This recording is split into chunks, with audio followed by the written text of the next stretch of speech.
we'll talk about diverse worldviews, translating to convivial, harmonic, collaborative AI, socioeconomics.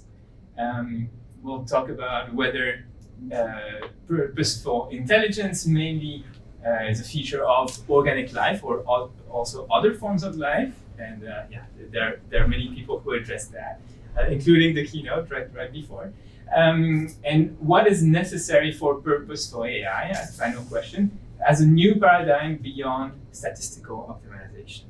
All right, and the whole context here is that what we really want to do, so we've been discussing in Brussels and other places, this may very well become a form of institute very soon in the future.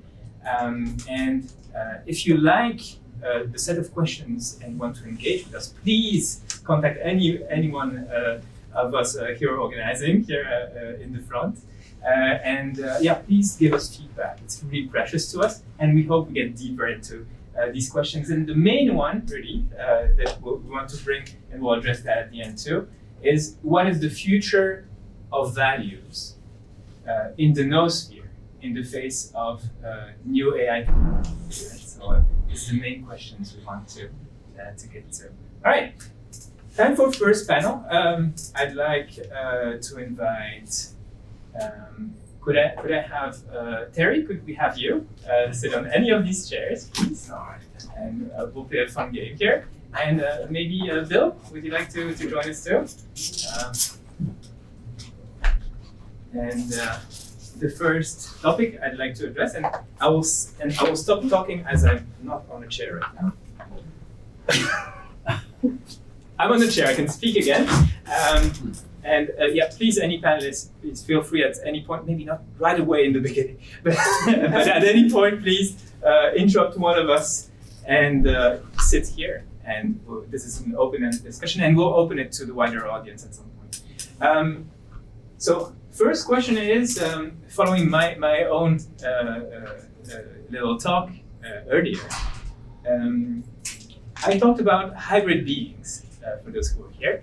And maybe some of you already heard about my research before. We study how agents could be made of any substrate and how we could connect emotionally between any of those agents, right? It could be humans and humans, or humans and robots, humans and bacteria, or bacteria and other animals, or some animal and some kind of alien species. Or maybe it could be hybrids, right? Some kind of hybrids, or some kind of mixes that could be collectives that think together in an integrated way. Now, I want to go further than just intelligence, and the question is really how to create a platform for compassion between hybrid beings. What's the ethics of those collective beings? Is it different from what we know so far? Can we transfer meaningfully values between each other at all? And how to bring the picture of love? All those very easy questions for this panel. And I just want first maybe a quick reaction from either of you. Who would like to start? I guess I'll start. I'm actually very unlikely to give a positive answer because I think we don't understand emotion. It's at the very end of a book that I wrote. The last chapters on consciousness, I did not talk about intelligence. I talked about the very fact that emotion is something that, in fact, we can simulate. And I hate the term AI. I prefer to call it simulated intelligence. The way we simulate the formation of galaxies. In our simulations, we can do incredible things, but we don't have gravity. We're simulating, we're giving it something that stands for gravity, but it's not gravity. It does other things. We can simulate emotions. The question is, what is an emotion? I think we still have a great deal of difficulty explaining it. I've spent a lot of time with this in terms of understanding the role of actually the physiology of emotion. We have emotion in part because what our brains evolved for is to keep our bodies alive, to make new bodies. They have skin in the game, so to speak. It's when you play a game of cards and you don't have any worry about betting or losing money. You don't have any skin in the game, we say. And so, you don't have strong emotions. But if your survival depends on it, like every single organism, then you, in a sense, are grounded in that respect. And so I think in order to even get to this question, I think we need to have, in a sense, the information processing be about its own physical existence. That is, that's what every body is about. Every body is about what it does, you might say intelligently, how it interacts in the world, whether it's a bacterium or one of us. It's ultimately, and maybe indirectly, about existence and continued existence. And what's existing is the capacity to do that. There's this strange loop between the, you might say, the epistemology and the ontology of information. And that's a strange loop in the sense that it's circular, it undermines itself, it reinforces itself. But that's what we need to build in. The problem with the technologies we're using is that they resist falling apart. They have no risk. There is that our AIs have no skin in the game. That's where I think we need to move. I was in the field of evolution of and emergence of language, and people have a language, so they feel entitled to tell you what your field is about. And the consciousness gets just a little bit worse, right? And so does emotion. And study of emotion, I have emotions. I know what it's all about, right?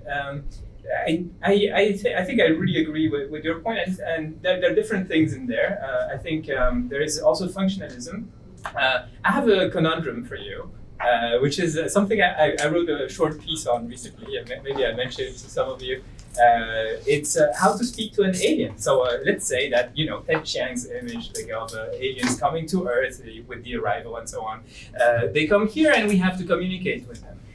How the hell, given that they have very different substrate, possibly lived in very different physics, and we share some degrees of freedom on which we can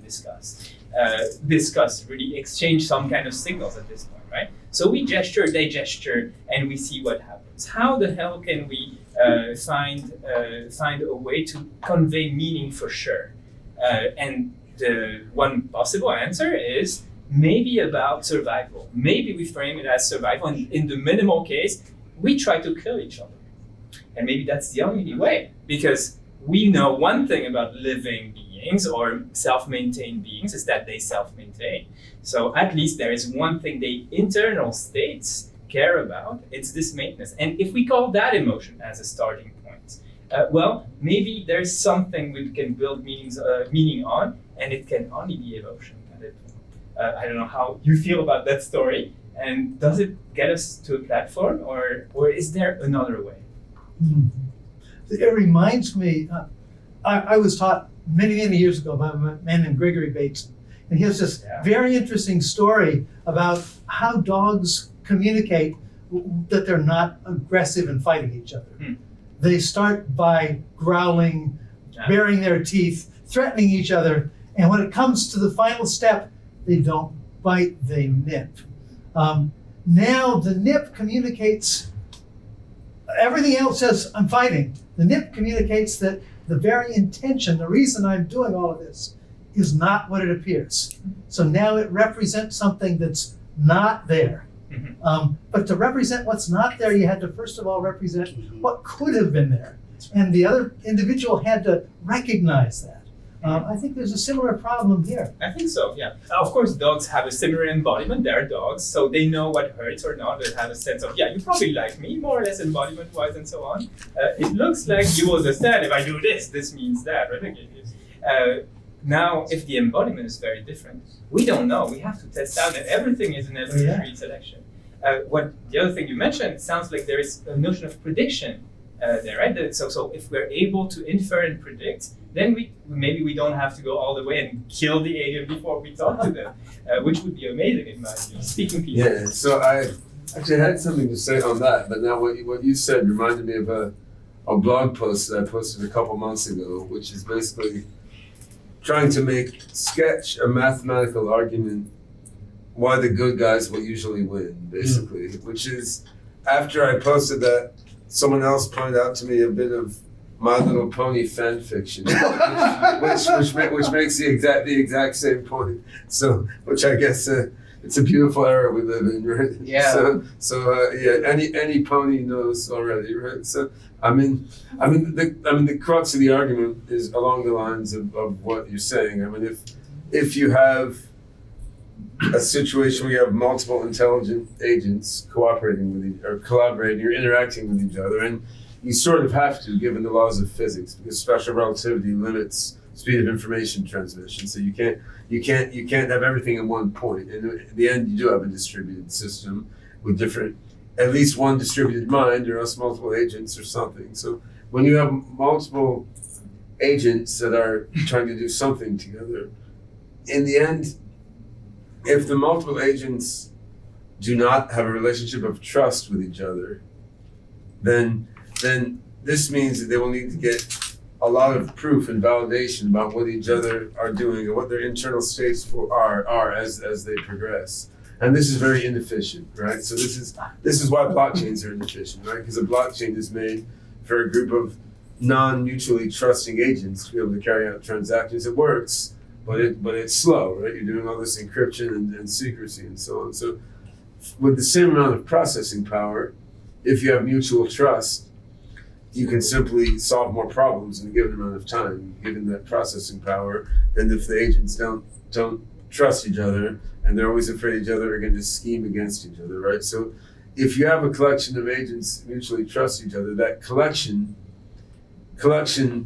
on average over possible problems will be smarter, right? Mm-hmm. And I mean, I didn't try to outright prove that theorem because it takes time and I'm busy doing a lot of other things, but it's pretty clear in general that sort of thing is true, which in the end, as the My Little Pony fan fiction illustrates, like this is the same. This is why the Autobots keep defeating the Decepticons and Transformers, right? Because Starscream and Megatron end up struggling against each other, and the good guys cooperate, right? So I mean, these are, in the end, these are really basic points on average. The issue is, of course, we're not on average. We're in a specific situation on a specific planet right now, and just because you can prove things probably will come out for the best on average over all possible universes doesn't necessarily help us, but it is an interesting thing to know, right? Actually, the story is that last night we were having dinner, the three of us with a couple of other people, and we started discussing if this purposeful, futuristic artificial intelligence that can have emotions, you can put all these things that we have been discussing about, if this thing can only emerge in the substrate of organic life, like we need to do something that emulates, artificially simulates that realm, or we can design it. So is it going to be something that can only happen at the organic substrate, or is it something that can only happen if we simulate the organic substrate, or is it something that we don't need to simulate any substrate and we can design? So these are like the three options, and I know that the people here will defend two different options, because that was the discussion last night, and I want to stimulate more opinions. But I want to throw out something which relates to that, but is not the same, which ties into the question that was up here before, which is how can different organisms connect with each other? Yeah. So if you think about how can a human talk to the global brain, I started to think about Greg Egan's novel Diaspora, where our universe is going to blow up. So some people figure out how to exit our universe into like a 5-dimensional macro universe. And there's these 5-dimensional aliens that are called the hermits, and they can't talk to them. You get people on hermits are too different. So they end up creating a chain of creatures, like someone halfway between human and hermit, someone a quarter way, and then they play like pass the secret, where you just have to communicate with the next species next to you in the chain. So I started to wonder with the previous question how you would do that for the global brain, right? Like, do you create what's halfway between a human and a global brain? What's the corduroy? Does it mean a single person communicates with a dyad, which communicates with a group of poor people, with a group of eight people or something? Yeah. So I'm not sure exactly what sense to make of that, but with AGI, it's a bit clearer, right? Like you can imagine a very non-human AGI system. And there, it's like an engineered system, so it's easier to imagine how you'd make something halfway between a human and that. But that does somewhat tie into this, of course, because the whole premise of this line of thinking is that, I do think you can have purposeful intelligence. Actually, I don't think that's the way that we posed the question last night. No. Because I think, but each of these terms is complex to define. You could argue about the precise definition of them. So but I guess my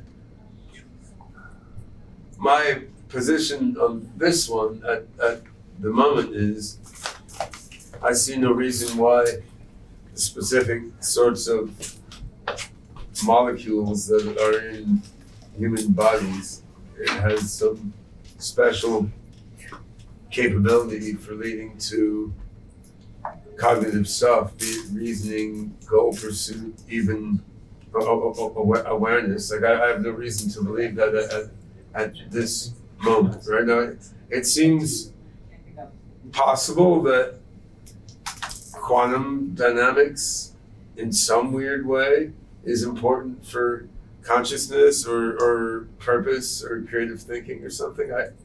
I doubt it. Mainstream neuroscience doesn't point in that direction, right? Neuroscience doesn't show like weird non-local quantum resonance across the brain, so it doesn't really seem like that, but you can't rule that out. But even if that were the case, that wouldn't apply only organic life. Then you could build a quantum computer that might be more creative and more conscious and more intelligent. It's just from neuroscience, it doesn't seem that way anyway, right? So from neuroscience, what we can see now seems like it's mostly classical physical dynamics in the brain that's making us do all the stuff that we do. And then, okay, why is the brain so special at doing that, right? Like when the brain detects where something is moving, okay, there's a whole bunch of neurons firing in different directions. They're off by up to 80 degrees. They average together or something, and then they detect, on average, they fire where the thing is moving. So in a computer vision system, you can detect what direction something is moving without that much redundancy and noise. You're doing it differently. Why is it less valid, less oriented toward purposeful intelligence? I don't really get it. I think current AI systems are very far from creative general intelligence. They're very far in capability from doing multi-stage inference the way that people can. They're not agents that are exploring the environment according to their own motivations. They're not open-ended intelligences. They're trying to individuate and self-transcend and so on. So I'm not defending that, like ChatGPT is a purposeful intelligence or an AGI. Yeah. But I think I don't see why you can't engineer something that's more generally intelligent and with more intense and diverse experiences than people. And I think this probably will happen in the next 5 to 10 years, even though we're far from it in capability of current deployed AI systems. We were far from ChatGPT and Midjourney in capability 4 years ago, right? And so capability can advance rapidly. Yeah. Can you elaborate on your take? Well, it's a bit of a long-standing, I wouldn't say disagreement, but different perspective that I have with Ben, where his view is more like the AI, and we are going to build an artificial intelligence, something that is intelligent on its own. Well, I have always been thinking in terms of we're going to build a collective intelligence, a global brain. That means humanity plus all kind of technologies helping humanity to become smarter. But what I first think is much more difficult than people assume, and second is probably not really what we want, is to build an autonomous intelligence. And by autonomous, I mean something that has its own value system, meaning not just a pre-programmed goal, but an own value system that is completely independent. That means something that if you would drop it somewhere in a jungle, it would not only survive, but it would thrive, and it would discover new things, and it would build things, and it would find its own goals. What a human can be. So you don't really first, I think it's much more difficult to build that because we humans or animals have inbuilt all kind of value systems that we are not aware of at the molecular level, at the genetic level, at the nervous level. We have evolved over billions of years. Over all of these billions of years, this organic system has accumulated all kind of internal control systems, much more than we are ever aware of. All kind of control systems that are there to evaluate what is good, what is bad, what is worth exploring, what is better staying away from. All of that, we are not aware of it because most of the time it works so well that you don't notice. When do you become aware that you have such a value system? When you don't feel well, when you're hurt, you have pain. You have pain. What is it? Is it pain in my stomach? Is it pain in my intestine? And then maybe you get an idea of what is going on. Something is going on, but the number of things that can go wrong in all kind of ways is practically infinite. But our body, most of the time, our body can recognize what are all the things that can go wrong and can do the appropriate thing. And that is an extremely complicated system, and I'm not saying that AI can't in principle develop that, but the problem is AI has become so smart in certain things because it has learned from material that's present. It learns from text, and the text expresses those things that people consciously talk about. It does not express all this inbuilt intelligence in our body. And my idea is that inbuilt intelligence in our body, inbuilt intelligence in the sense of our value system, of knowing what is good, what is bad, what to do, what to avoid, what to seek, that's much more difficult to learn from an AI system. And first, it's much more difficult, and second, do we really want to build an AI system like that? Because if we build an AI system like that, it will really be autonomous, which means it will not care about us, and it may at some moment decide it's better off without us.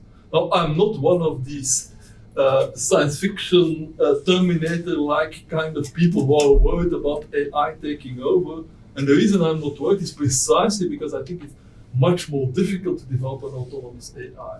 But suppose that we could do it, then potentially we could create a race of robots that doesn't care, that cares more about itself than about us, and may at some moment decide that it's better off without us.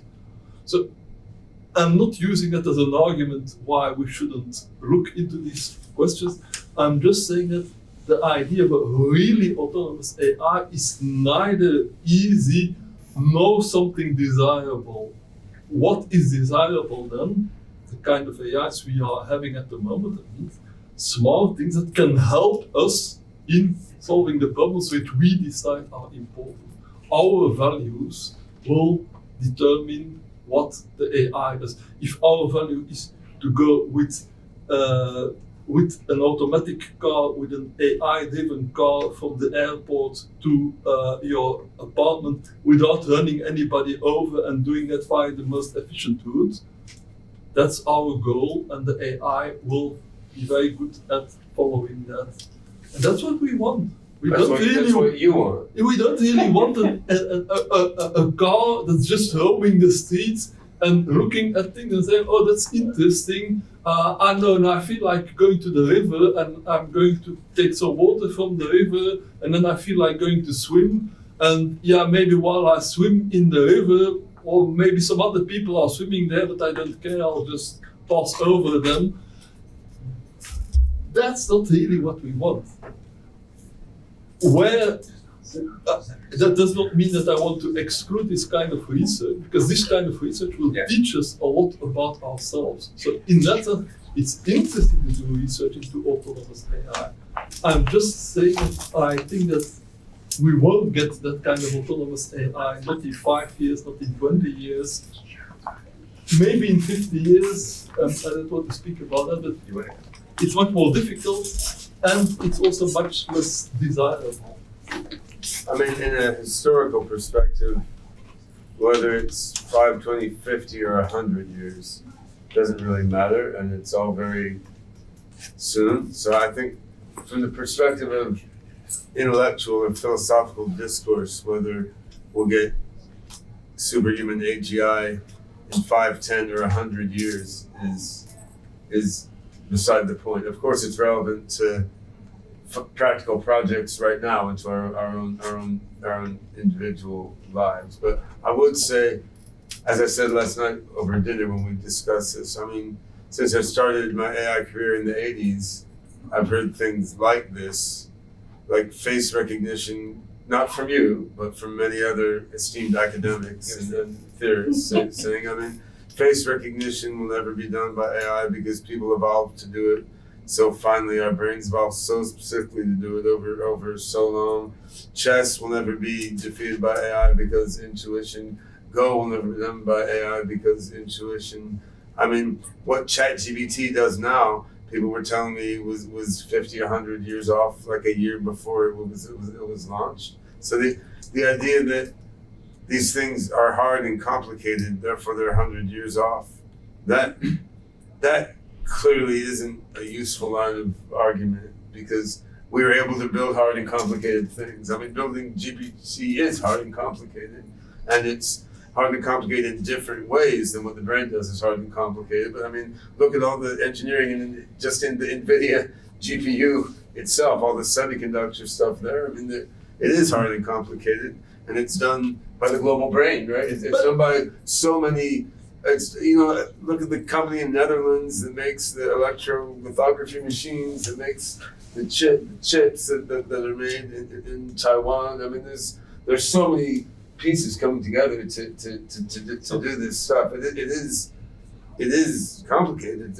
And no one person knows how to do it, right? And you started by saying that AGI the transition might be sort of continuous. I want to question that.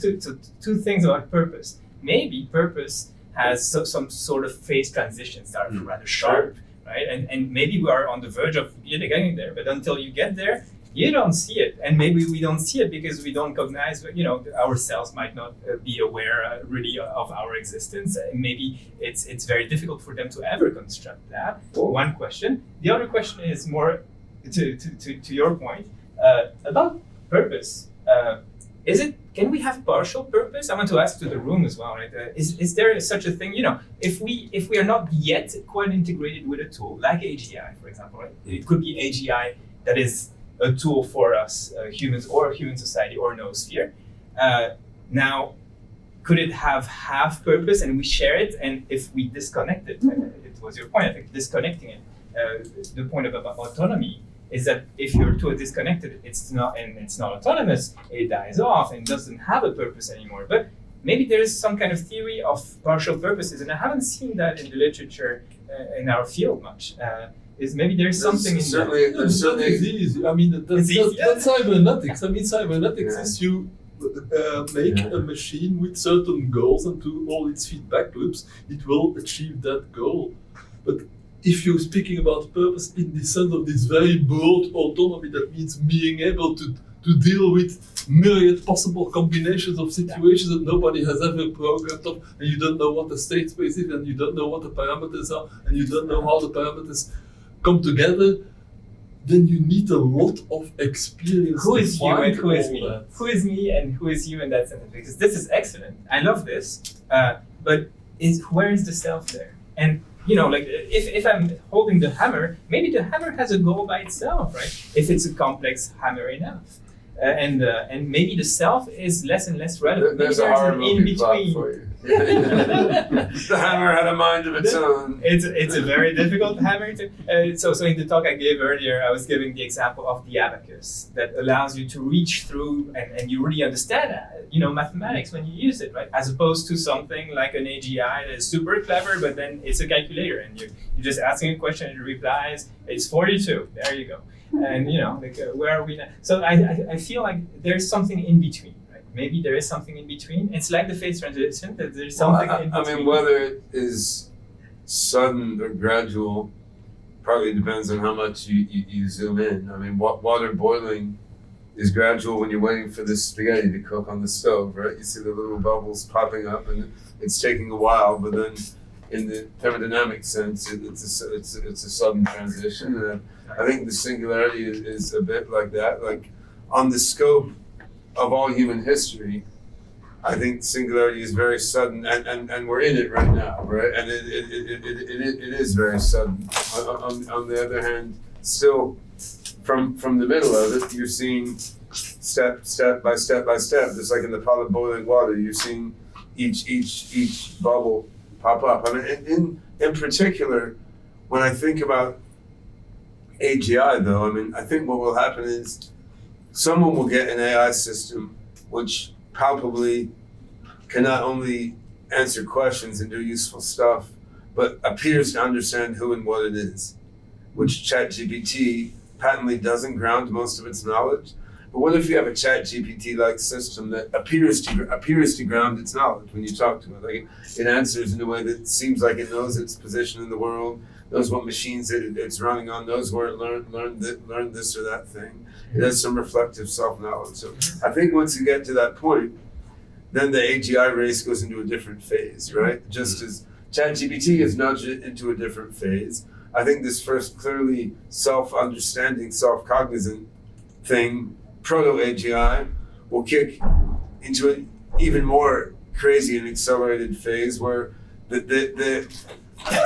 doomers and the regulators will get even more excited, but the effective accelerationists who want to build this quickly will also get even more excited. So when Francis, when you say, well, we don't need this, we don't want this, the thing is, there's a group of people with a lot of money and technical capability who do want to build thinking machines that are smarter than people. And you don't need everyone on the planet to want it. You just need enough people with know-how and resources to want to. But then to wrap up, so after you reach that threshold, then I think there's a huge amount of development effort going in, while also a huge amount of hand-wringing about it, which will get to the threshold of something which is as smart as those of us in this room, let's say. Right now, when you're there, when you're there, you have an AGI that can rewrite its own source code, and then you have another transition toward super intelligence. So you do have a series of phase transitions. But in the middle of those, it's still one step after another that individual people are effecting. I'm skeptical about this idea of the self-reinforcing transition. I do believe that on historical levels, yes, we are undergoing a meta-system transition to something so smart that we can't imagine it at the moment. What I don't believe is that this thing can, like in the singularity idea, that you write an AI that once it's smart enough, it will suddenly take off because it will make itself. There is something in machine learning called the no free lunch theorem, which is something like you do need information from the outside in order to learn. You can't just have a shortcut. But suddenly take everything in. The AIs are learning in the world. My point is that the value of autonomy, of survival under all possible stages is more than having sensors. It is having gone through all these different possible situations, embodied it, and yes, you can do that, and yes, it can go faster, but it can't go suddenly. I'm just saying we're in a state of instability, so I mean, just no free lunch theorem. Someone needs to leave. I will leave after saying one thing. The no free lunch theorem is a red herring because you have a system that can sense the world, and they can build new hardware and add it into its infrastructure. So I mean, just as a math thing, the no free lunch theorem does not apply to the system with sensors, and then they can build new hardware for itself, right? So we'll take it up on one free line, we'll take it up. Then Francis needs to, or someone needs to. Yeah. So for those of you who are confused, this is there are 4 chairs, and 1 seat should always remain free. So that if anyone sits down, someone has to stand up. No, please. We want to hear your question. That means. Okay. I'm going to stand up and listen to his question. That's allowed. Talking about these things. Why would you think a computer would necessarily understand its workings anymore? I don't think we do. We make up all sorts of stories of why we think this and why we think that. Because a computer has different avenues to self-understanding than we do, because brain scanning works very badly.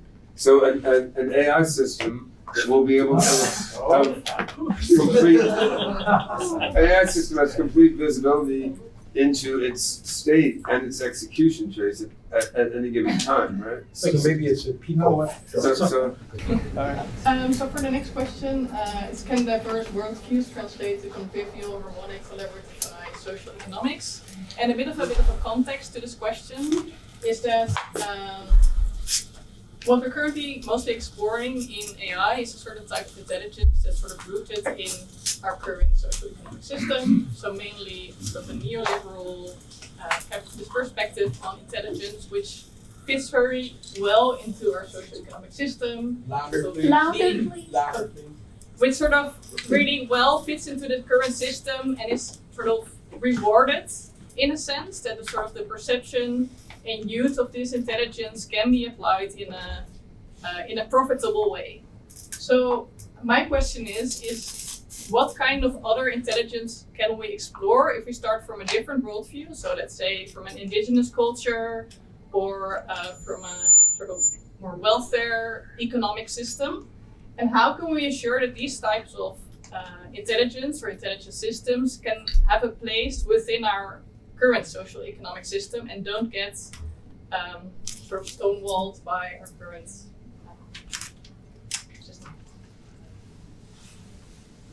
I will make a quick comment that relates to what I was showing in the morning about this idea of optimization paradigm. Like we live in this idea of optimization, and evolution is the optimization of fitness according to the current paradigm, and economics is or progress is the optimization of expected utility. So that's we make decisions to optimize our expected utility. And intelligence is also like optimizing our correctness responses to the challenges we see. So it's all about optimizing, and I think that embeds a little bit the problem you're saying, because when we think of an optimization problem, we imagine some sort of landscape that we have to arrive to, and then we're fine. We found the solution. But when we think in terms of like the wicked problems of the world, like the real problems that the Noosphere should be solving, like poverty, hunger, and war, and stuff like that, we don't have this like nice physics-like potential landscape that we have to find a minimum to, because there are new dimensions appearing and disappearing all the time because of disruptions, because of like the creativity of the reality. So I think that then like the first thing to say is that it's probably not a unidimensional thing, and it's probably not an optimization problem. So that's why we come to look back to the ideas of homeostasis instead, for example, like rather than find an optimum, find just conditions where some things are kind of secure back there. And then what dimensions are interesting. Yesterday there was a business in the Noosphere session, and they spoke about this economics of mutuality, which was really interesting because they keep the financial dimension, but they incorporate social, human, and nature dimensions. So of course we're gonna have to create metrics for that, but at least this thing lives in a 4-dimensional space. And not necessarily you have to reach a point, an optimum in it. So I think that this noospheric AI, purposeful noospheric AI, should have to be able to come up with this kind of dimensions and be able to act, or at least help us to act in this landscape. So that's my comment on it. So I have some very preliminary ideas about this question, and I spoke before about how difficult it is to build a value system into an AI. And I wanted to use a word that somebody this morning during the discussion said. There's a difference between intelligence and wisdom. If intelligence is the ability to reach a certain goal in various circumstances, then wisdom is to choose the right goal. And choosing the right goal, that means having a value system that can take into account as many things as possible. So now, how might we go about building that kind of value system? I said evolution has done it for us over billions of years. As Ben said, well, we don't want to wait that long, there are faster methods. But then the question is, how do we go along it? Unlike Ben, I don't think that just having sensors is enough, because a sensor can just say what is the case, it cannot say what should I do. So this approach I want to present is just, as I said, a very beginning one. I teach a course on technology and society, and I speak about technological ethics. And I review classical theories of ethics. And I review 4 classical theories: the virtue ethics of Aristotle, the deontological ethics of Kant, the utilitarian ethics, and finally the pragmatic ethics. So each of them says something meaningful, but we need to integrate them.